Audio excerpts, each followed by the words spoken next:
Olá, estamos em mais um programa Diálogos em Música, vinculado ao programa de extensão da Embap Unespar. E hoje eu tenho a honra e a alegria de receber meu velho amigo, flautista, professor, que está aqui para a 42ª Oficina de Música de Curitiba, meu velho e grande amigo Danilo Mesadri. Seja bem-vindo, Danilo. Muito obrigado, cara. Pô, prazer para mim estar aqui. Que legal, que bom. Meu que prazer, bom. grande prazer. Legal, show de bola. Danilo, a gente se conhece aí há mais ou menos desde 1991, 92, né? Isso, lá na Belas. Estudamos na Escola de Música e Belas Artes do Paraná, hoje o Unespar. E então, assim, mais do que nunca é uma alegria te receber, poder fazer um som. A gente fez uns duetos aí também, nos divertimos tocando. Então, para quem não sabe do teu trabalho, não te conhece, eu pergunto sempre assim, quem é o Danilo Mesadri? Fala para nós. Então, Danilo é um flautista daqui de Curitiba. Eu estudei na Belas e estudei também um pouco no Rio de Janeiro com o Eduardo Monteiro. E daí fui embora em 95, fui para a Universidade do Michigan State University, nos Estados Unidos. Fiz mestrado, doutorado lá e acabei ficando. Aí comecei a dar aula numa universidade, mudei para outra, agora estou na University of Southern Mississippi, a Southern Miss, no sul do Mississippi. E tô nos Estados Unidos, estou 30 anos, nessa universidade estou há 20 anos. Então já, como dizia meus pais, sou mais americano que brasileiro quase, né? E o Danilo também, quando estava aqui no Brasil, fez Direito na Federal. Detalhe, não sabia. Então, terminei Direito e fui embora. Então, nunca exerceu? Nunca exerci, não, nunca exerci. E faço flauta, toco em duas orquestras lá nos Estados Unidos, orquestra que se reúne no final de semana e tocam. E faço Aikido. Ainda pratico Aikido. E daí você é faixa preta, né? Isso, faixa preta. Vou fazer prova do quarto dan ano que vem. Que legal. Tô praticando. É bom que você se mantém o corpo ativo. Claro. O meu é o Pilates. Eu faço 10 anos Pilates. Né? Muita coisa parecida. Sim. Faço de forma religiosa. 2 vezes por semana. Você pratica semanalmente também? Pratica terça, quinta e sábado, 3 vezes por semana. Boa, perfeito. Bem legal. Bem bacana. Você citou isso aí, bom, nossa entrevista não tem roteiro necessariamente, o papo flui. Em que medida você acha que o direito e o Aikido ajudam você na música? Cara, aquela história do ser, né? Se eu não tivesse feito isso, se eu tivesse feito aquilo, você pensa, se eu não tivesse feito direito, eu tinha me dedicado mais à música. E eu acho que ajudou, cara. Ajudou você ver a carreira do musicista como o que é mesmo, que é uma carreira de empreendedor. Você tem que saber o código de lei, você tem que saber se virar, e direito é uma cadeira que não é só legislação, é você saber quais são os seus direitos, como é que funciona a sociedade. Tem muita coisa de introdução nos 3 primeiros anos que me ajudaram na parte de negócio da música. Não é administração, mas você aprende muita coisa. Então isso me ajudou bastante. Você ter uma visão mais ampla das coisas, não só aquele negócio da partitura, né?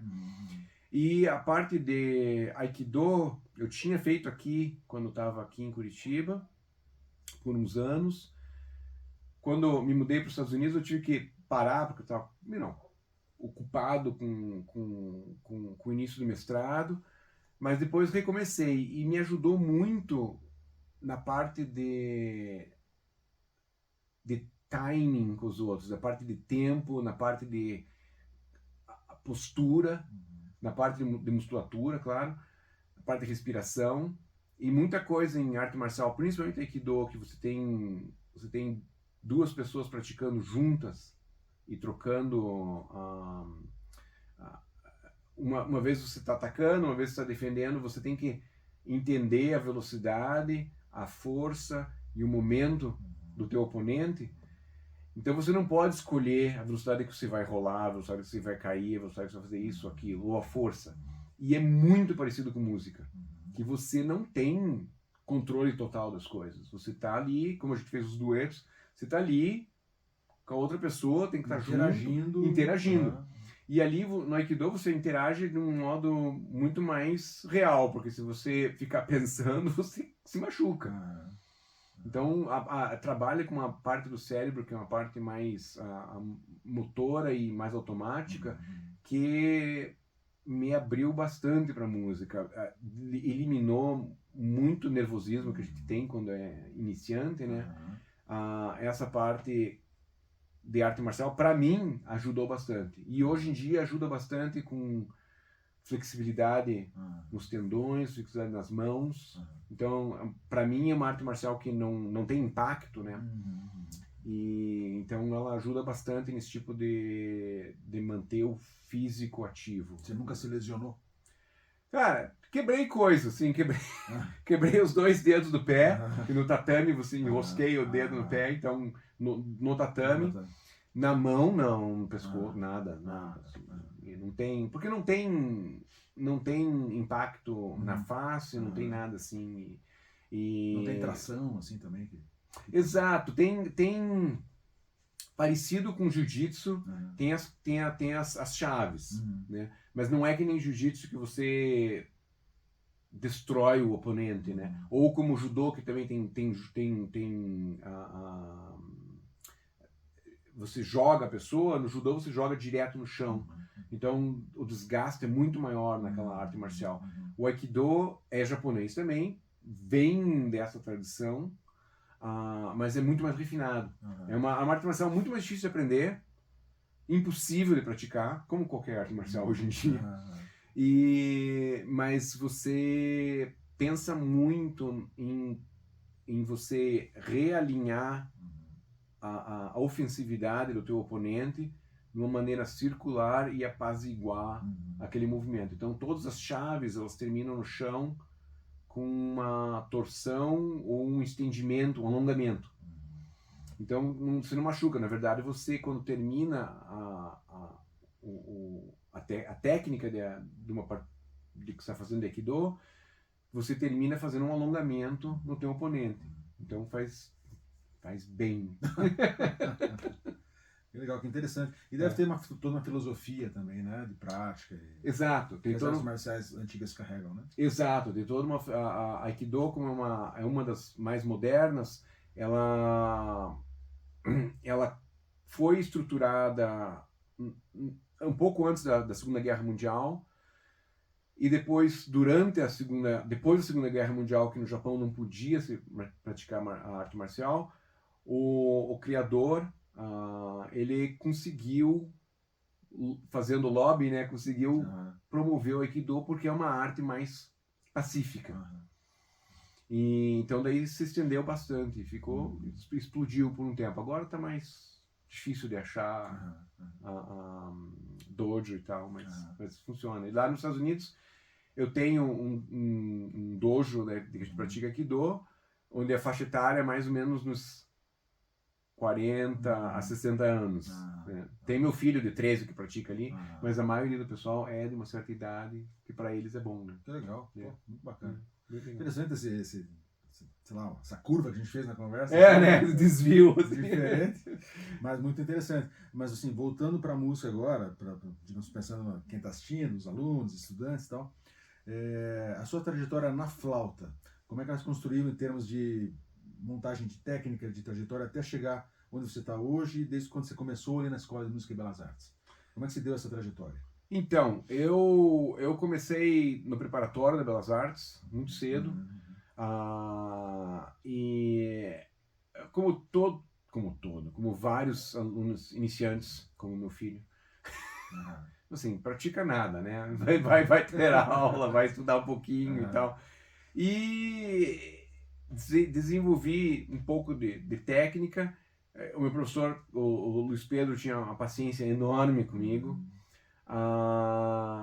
E eu, por ignorância, criei várias deficiências, né?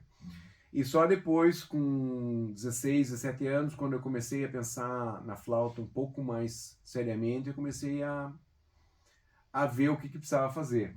Aí foi abrindo a mente eu preciso fazer isso, para fazer aquilo, devia estar fazendo isso, devia estar fazendo aquilo. E daí eu busquei o Eduardo Monteiro no Rio de Janeiro para limpar a parte técnica. Então, refazer postura de mão. Inclusive, tem uma história engraçada que eu tinha a mão direita, o mindinho aqui empurrava, entortava mesmo, assim, né? E eu não conseguia arrumar. E daí eu decidi que eu tinha que colocar o meu dedo como se tivesse quebrado o dedo, né? Então daí eu fiz um negócio de alumínio que segurava o dedo, enfaixei, e eu estava falta com aquilo. Cara, eu machuquei a mão seriamente por causa daquilo. Porra. Lesionou. Porque dá peso, né? Aí, mas depois, quando eu comecei a ter aula com a Zélia Brandão aqui em Curitiba, com o Eduardo, e depois, quando eu fui para os Estados Unidos, daí eu já comecei a entender a estrutura da flauta, né? E eu tive lá na Michigan State o Richard Sherman, que é um flautista absolutamente fantástico, assim, cara, um dos melhores flautistas do mundo que eu conheço. E ele fez carreira tocando na Rochester Philharmônica e dando aula no Michigan State agora e substituindo em várias orquestras dos Estados Unidos. E tem uma técnica assim natural, assim, absurda. E daí, como eu já estava com 25 anos, ele falava algumas coisas do que eu tinha que fazer, mas como ele tinha aprendido intuitivamente, cabia a minha parte era de perguntar para ele, mas como é que se faz isso? Como é que se faz aquilo? Então, aí eu fui investigando e procurando, e lá nos Estados Unidos tinha, naquela época, você tem que pensar que em 95 a internet estava nascendo, claro, né? Claro. Então não tinha, não tem o negócio, a facilidade que a gente tem hoje em dia. Nenhum. Então, mas tinha biblioteca, né? Então você vai lá, acha um outro livro de pedagogia, vai descobrindo. E eu fui descobrindo as deficiências que eu tinha e o que tinha que arrumar. E eu passei os primeiros 6 meses tocando pro Richard Sherman, tocando arpejo, tocando escala, memorizando coisas que eu já tinha que ter memorizado, com uma raiva que eu tinha que estar lá nos Estados Unidos para estudar escala. Sim, que isso, né, cara? Sim. Mas e a partir dali eu comecei a descobrir, peraí, isso aqui tem que fazer desse jeito, isso aqui tem que fazer daquele jeito, vai descobrindo, e a minha leitura à primeira vista melhorou dramaticamente, minha técnica melhorou dramaticamente. Aí eu vim fazer o concurso da BRAF aqui, vim fazer outras coisas aqui, fiz competição lá nos Estados Unidos, daí você vê que, peraí, isso aqui estava me segurando, né? E como eu já estava me sentindo mais velho, com 25, 26 anos, já vai ficando atrás, né? Aí assim, eu não tenho tempo para perder, né? Aí você começa a resolver coisas que deviam ter sido resolvidas antes, começa a resolver rápido e começa a pensar, isso aqui tem que solidificar. Exato, tem que botar no lugar. E aí a parte triste é que você abandona, né? Aqui no Brasil eu tocava chorinho antes, você abandonei tudo aquilo, esqueci. Eu comecei a focalizar em ser de orquestra, comecei a fazer, né, produção e repertório, e aquilo me ajudou bastante. E uma coisa que eu achei legal é que quando eu estava terminando o doutorado, eu tinha que arranjar emprego e trabalhar e fazer, e eu consegui um emprego que eu dava aula de teoria, dava aula de flauta, dava aula de história da música, dava aula de tudo. E a vantagem desse lugar é que eu tinha o poder de poder contratar pianista para tocar comigo. Então, nos 3 anos que eu trabalhei nesse conservatório, eu dei uns 10 recitais. Em cada 6 meses, pelo menos, eu fazia um recital inteiro.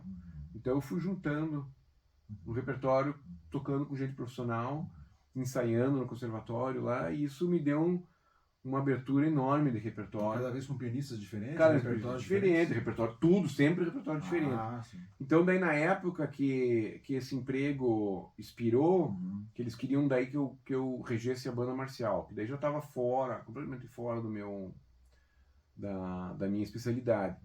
Mas daí eu já tinha um acervo de gravações enormes, né, de coisas com pessoas diferentes e tal, e isso foi me ajudando a ser mais flexível em termos de música de câmara, de concerto e tal. Me deu uma experiência muito valiosa, muito valiosa. Então, não fiz a carreira tradicional de conservatório que o pessoal faz, né? Uhum.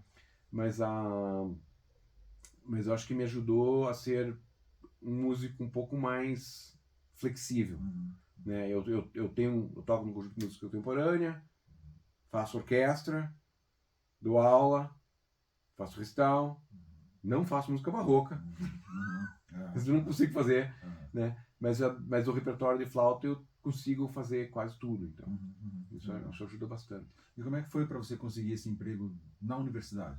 Imagina deve ser uma concorrência gigantesca, né? Então, eu fiquei sabendo depois, eram 88 candidatos para aquela vaga naquele ano. Enorme, né? Hoje em dia, mais de 100. É absurdo. Absurdo. É meio...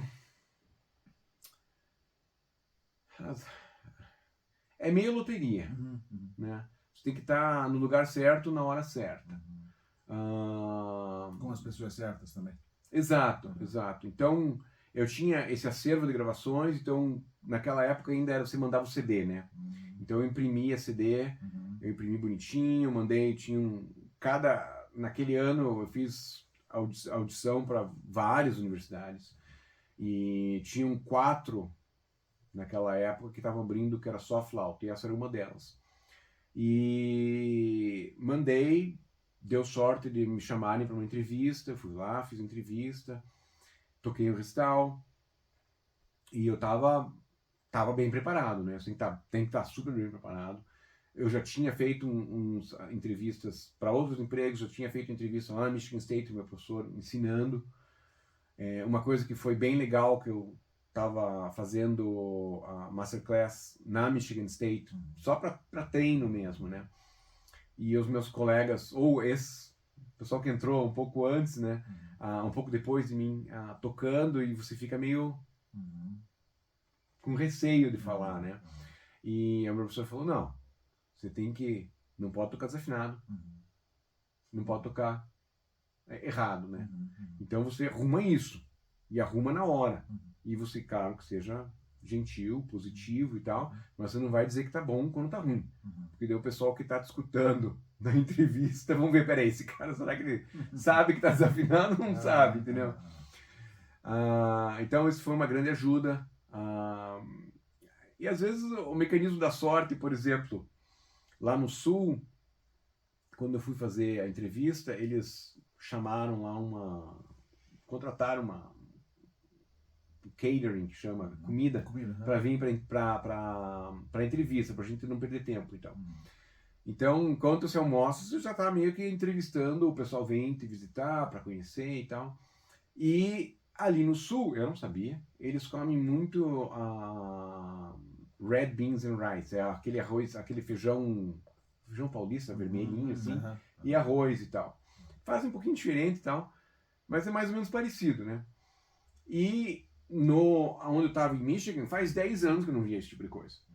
Então me deram um prato e tal, eu botei o arroz, fiz o buraco, fiz o espaço ali, coloquei o feijão em cima, aí veio a secretária, ela começou a chorar.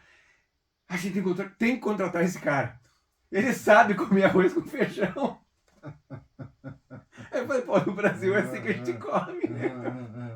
Então, eu acho que ela não vota, não votava. Não teve influência nenhuma. Não, mas sei lá, cara. Ou teve. Foi uma coisa positiva ali, entendeu?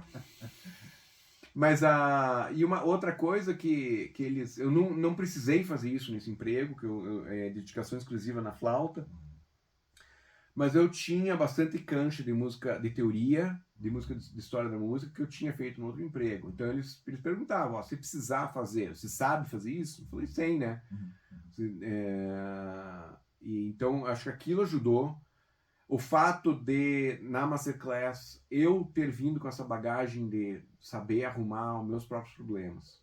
Nesse conservatório eu tinha muito aluno iniciante que tinha que arrumar Então, você sabe lidar com alunos de vários níveis, né? Então, eu acho que eu já vi como entrevistante muito candidato que vem de conservatório super bom, né? Da Juilliard, ou de Yale, que vem fazer entrevista pra gente lá. Eles não sabem dar aula, porque eles vêm tão bem prontos e tão limpos. Aí quando vem um aluno que está meio precisa de uma ajuda, né? Às vezes não tem aquela conexão, né? Não sabe arrumar. Então acho que aquilo me ajudou na entrevista tremendamente. Né? Que legal. Acho que a gente também não vai perder a oportunidade de, como você fez o caminho de ir do Brasil para os Estados Unidos, assim, para quem está estudando música, independente do instrumento, né? O que você aconselha, assim, para quem deseja ir estudar nos Estados Unidos, que é onde você fez sua carreira? Yeah. Quais são as dicas, os conselhos que você dá para quem está almejando, né, sair do Brasil e fazer o caminho que você fez, de certa forma, semelhante? Assim? Naquela época, em 95, quando eu fui embora, então as coisas que estavam no Brasil estavam mudando, eu não sabia se para melhor ou para pior, né? Foi uma... Eu sempre lembrava uma frase do Tom Jobim que o melhor caminho para o Brasil é o aeroporto, né? Mais para músico, né? Uma frase triste, né? Frase triste.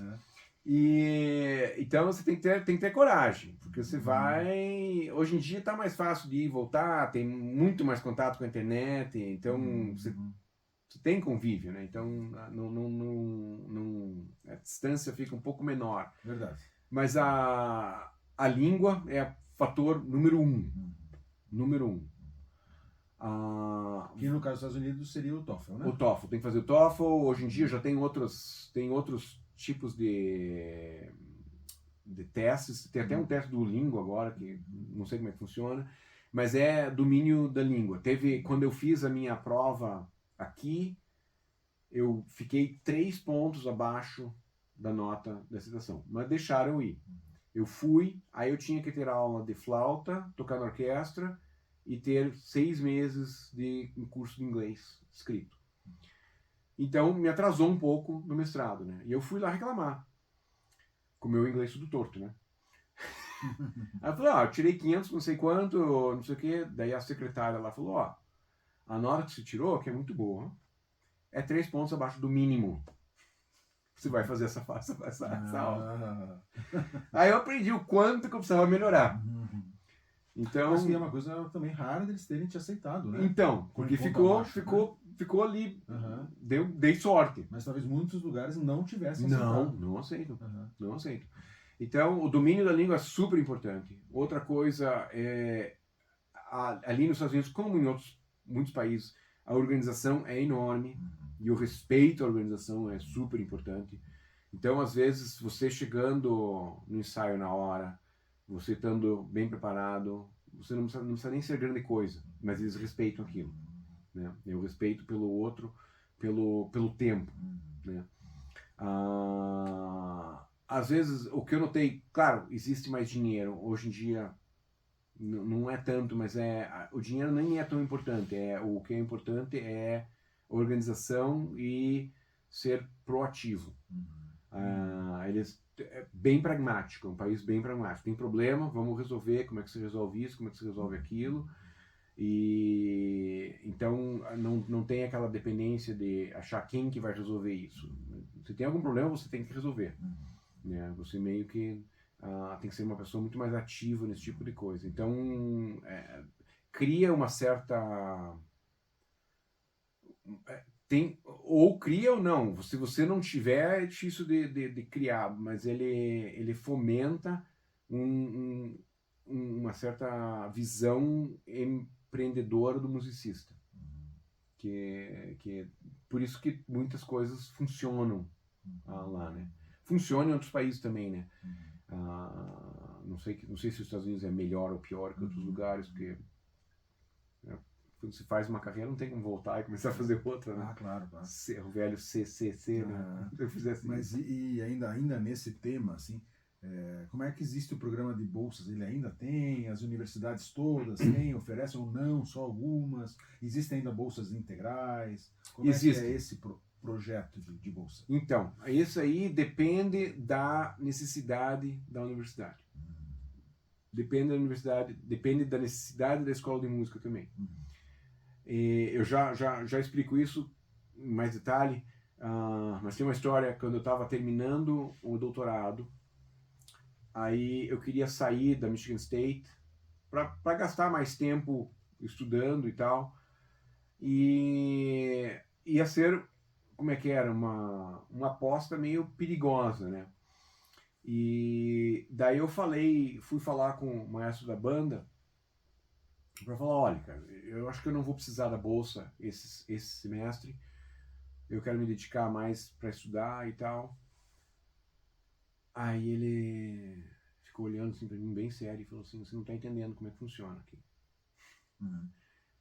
Você não está aqui porque a gente está te dando uma bolsa, você está aqui porque isso é um investimento nosso.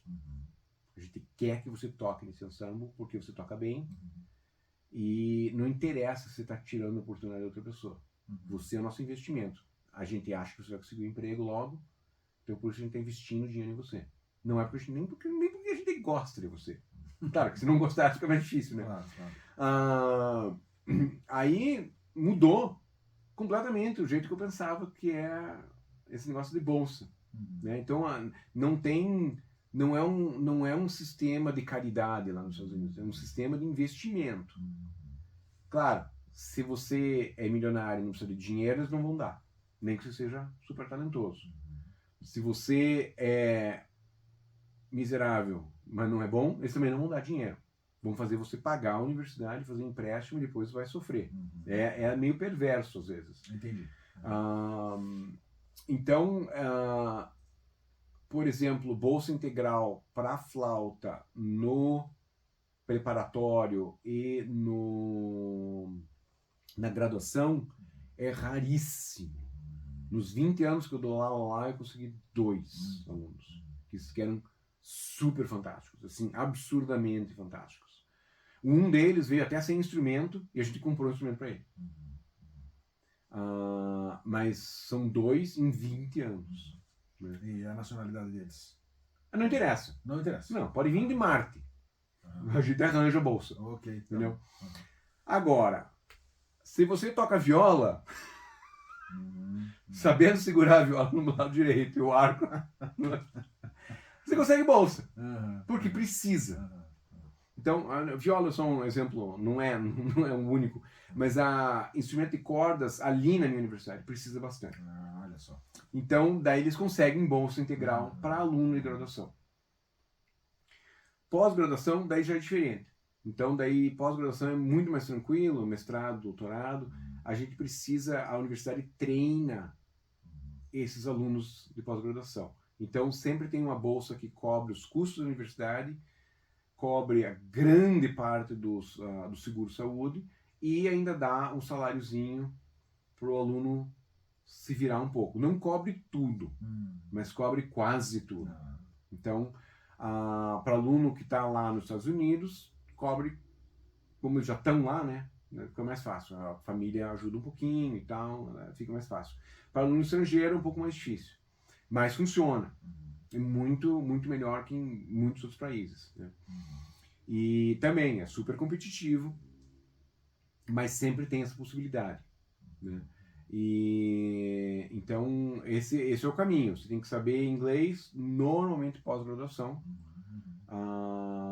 E depende da universidade. Tem lugares que pagam, os conservatórios de lá pagam bem, inclusive para a graduação, né? Mas a competição é enorme. Tem uma lista grande de material que tem que estar tudo decorado, é competição mundial. Daí tem aluno de país do mundo inteiro ali, né? E é focado só no instrumento, né? E as universidades mais que tem programa similar ao conservatório, mais também o programa de licenciatura, aí já é mais parecido com o que é que tem aqui no Brasil, né? Você pega o nível dos alunos é bastante variável. Legal. Danilo, acho que para a gente encerrar a nossa conversa, eu sei que normalmente eu costumo pedir assim, uma mensagem que você possa dar assim, para os estudantes, tal, não necessariamente você já falou das bolsas e tal. O que você diria assim, para um jovem músico, cara que quer seguir nessa carreira e ter isso como uma profissão para a vida? Assim? Alguma dica, sugestão, conselho que você acha legal? Não fique parado. Não fica parado, não achar que aquele cachê que você pega aqui, aquele cachê que pega ali, aquilo ali, essa coisa acaba, né? E tem que ter uma visão empreendedora. Já a gente tem essa ideia de, pelo menos eu tinha, né? Que você consegue um emprego fixo numa orquestra, alguma coisa assim, aquilo ali tá certo, vai ser aquilo. Esse mundo não existe e não existia também. Foi uma fase, né, que a gente estava passando. Quantos, eu falo para os meus flautistas, né, você leia o livro do Quantos, A Arte de Tocar Flauta. Você vai aprender sobre ornamento, construção de instrumento e empreendedorismo. Já naquela época. Já naquela época. Né? Antes de Mozart. O pessoal tinha que se virar. Leia a biografia de Beethoven, por exemplo. Você vai ver que o cara se virava. E vai atrás de patrocínio, vai atrás de... É um empreendedorismo que os músicos que são bem-sucedidos em qualquer lugar do mundo sacaram. Né? Tem vários exemplos aqui no Brasil, tem vários exemplos de fora. Teve... a gente gosta de tirar sarro da Taylor Swift, né? Cantora e tal. Aí eu fui na minha vizinha, chamaram lá para assistir assistir o meio tempo do jogo de futebol, do Super Bowl. Ninguém ali se interessa por futebol, mas foi lá para assistir o show da Taylor Swift. Aí foram minhas crianças, foi a gente, tinha pizza, tinha comida, não sei o quê. E eu, tipo assim, não é minha área, né? Mas eu sentei ali e tava assistindo. Aí você assiste o show dela, cara. O nível de complexidade, o nível musical de dança, do pessoal tocando, dela cantando, os arranjos dela, de luz, de cenário, não sei o que. Assim, o negócio demorou o show de 10 minutos no máximo, assim. Você vê, peraí, esse negócio aqui é sério. Isso aqui não é qualquer coisa, né? A gente pensa que o negócio popular é qualquer coisa, né? Não, de forma alguma. De forma alguma. Aí você aprende a respeitar, aí você vê, peraí, isso aqui, o empreendedorismo que às vezes o pessoal de música clássica, que está estudando no conservatório, está ali, né, focando nas escalinhas, nos estudos e tal, às vezes não tem noção do que é que está atrás, né? Então... Não, é altamente profissional isso. Altamente profissional. Então, eu acho que, assim, o que eu quero passar para o pessoal que está aprendendo, que está indo, é que pense nisso. Não, ou mesmo que não vá, né? Que Exato, fique não, que fique aqui. Também. Exato. Crie. E crie uma coisa que, para você se proteger, uma outra história. Vai alongando as coisas, né? Mas teve uma vez que, quando eu consegui um emprego em 2004, eu estava aqui no Brasil, quando me avisaram que eu consegui um emprego. Aí o maestro me ligou, parabéns, congratulações, blá, blá, blá, blá. Eu quero te dizer que quando você vier aqui há 2 meses, quando você começar o seu emprego, o James Gowan vai estar aqui. Eu fiquei assim, eu nunca vi o James Gowan, né? Assim, vi ao vivo em concerto, mas nunca falei, cara. Ele vai estar aqui, ele vai tocar um dos concertos de Mozart e você vai tocar um dia antes que ele chegar para preparar a orquestra. Aí eu falei, tá, qual concerto? Aí ele falou, não sei. Bom, você vai ter que dar os dois, né? Aí depois ele descobriu qual concerto. E o Gowan veio. E eu tive que levar ele pra cima e pra baixo e tal, não sei o que e tal. E daí tinha uma reunião entre o diretor da orquestra, o diretor da escola, e mais não sei quem, o Gowan, a mulher dele, o produtor dele, não sei o que. E eu tava lá na sala porque eu era professor de flauta e tal, sei lá, assim, tava lá pra mais anotar e tal, e aprender, né? Sim. E eles conversando, e o maestro daí perguntou pro Sir James, o que a gente precisa fazer para você vir de novo? Porque a gente gostou, foi ótimo, isso ajuda para a gente a recrutar, foi vender o teatro inteiro, então assim, deu dinheiro para a universidade. E a gente quer que você volte.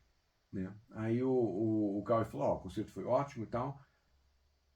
E daí ele mudou assim, o produto James Gowie precisa disso.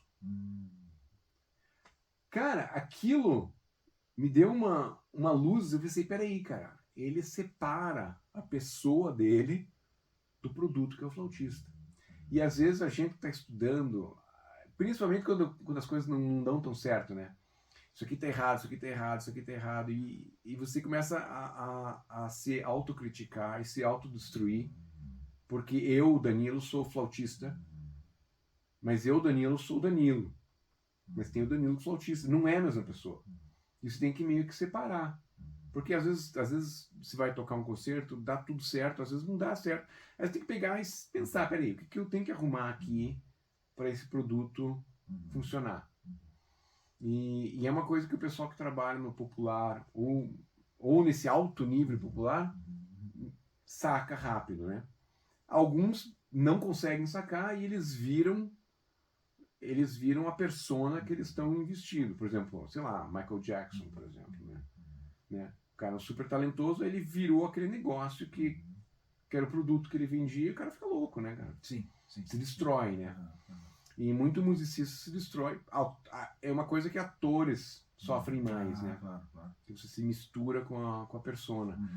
E eu acho que a gente está aprendendo, você tem que criar esse negócio. Peraí, quando o professor me critica que eu tenho que estudar mais, que eu tenho que arrumar isso, que eu tenho que arrumar isso, não é eu, é o produto que eu estou criando. É a profissão que eu estou tentando... Sim, não é pessoal. Não é pessoal. Sim, claro. E às vezes a gente se confunde, né? Sim. Excelente, observação muito interessante. Mas essa questão da música popular em alto nível de mercado, né? Ela é recheada de gente muito profissional, né? Em todas as instâncias da produção artística, né? E eu acho que a gente no erudito, assim, a gente jamais fica devendo, né? Nesse profissionalismo. A gente é focado muito na performance, mas esquece todo o resto, né? Que está por trás disso, né? E a gente acha que o pessoal, não, deu sorte, são tudo meio, né? Não, mas eles fazem popular, eles fazem a mesma... Não, o nível é muito alto. Sim, sem dúvida. Não, isso não dá para ter esse olhar assim de desrespeito, né? Para quem faz popular, de achar que é menor. Né? É outra linguagem, mas assim, tem uma produção imensa, né? Por trás que quem quiser a gente ter isso no erudito, né? Sempre. Exato. Imagina o que seria feito de produção, né? Com o mesmo profissionalismo e investimento, como só. Exato. Legal, Danilo. Gostei muito do nosso papo, cara. Seja muito bem-vindo, né? Fazia um tempo que a gente não se encontrava. Quando estiver por Curitiba, dê um alô aí pra gente. Eu vou ligar pro Rodrigo. Vamos comer uma carne de onça, né? Vamos. Danilão, show de bola, cara. Seja sempre bem-vindo. Meu prazer, cara. O prazer foi meu. Vamos aí. E até uma próxima vez, cara. Valeu. Tá bom. Obrigado. Obrigado.